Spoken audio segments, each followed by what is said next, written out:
He grinned at me like I was supposed to smile back. Like a decade of effort, discipline, and sacrifice meant nothing.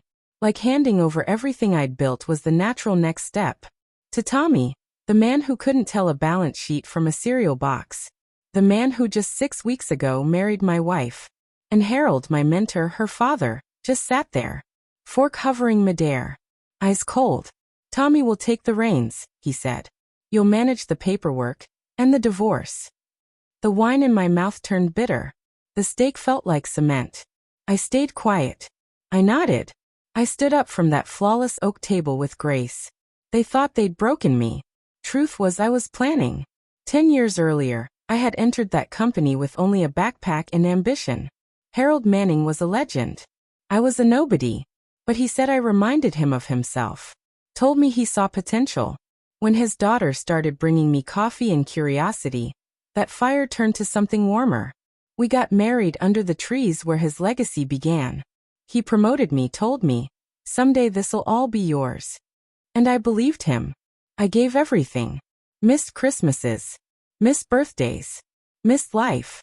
But apparently, I also missed the way she looked at Tommy when I wasn't around. The golden boy. The tennis playing, smooth talking in turn with ambition and no substance. Subtle things gave it away. Changed passwords, missing files, Tommy sitting in on meetings he had no role in. And my wife. She stopped pretending to wait for me at dinner. She already had company. A hotel receipt in her coat confirmed it. Room 90006 at the Ritz. 2 glasses on the nightstand. Tommy's shoes by the bed. I didn't confront anyone. I let them think I was clueless. I went quiet. But I started watching closely. Listening. Revenge isn't loud. It's strategic. It's patient. I wasn't just the COO. I was the one who cleaned the messes, balanced the shady accounts, knew where every cent was buried. I made copies. Quietly. I built my own shell companies. Registered patents for ideas they had shelved. I began bringing over clients subtly, ethically. Formed a new company using the very blueprint I once used to grow theirs. Filed for divorce, all while collecting evidence. Attended meetings, played the part, smiled when Tommy asked idiotic questions. And my wife. She thought she still had leverage. She didn't. This morning, Harold walked in like nothing had changed. Gray suit. Expensive cologne. That familiar arrogance. You ready to train Tommy? He asked with that same smug grin from dinner. He reached for his coffee. I smiled. No, I replied, rising. I'm here to take apart everything you thought you built. His hand froze mid-reach. I placed a folder on his desk. It spilled across the polished wood. Contracts, emails, statements, photos. What is this? He asked, voice trembling. Your downfall, I said.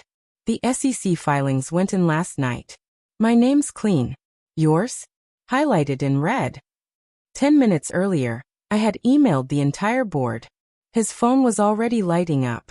7 missed calls. His old lawyer, now mine, left an envelope with an offer. Resign quietly, no media mess, and I don't file criminal charges, yet. Tommy?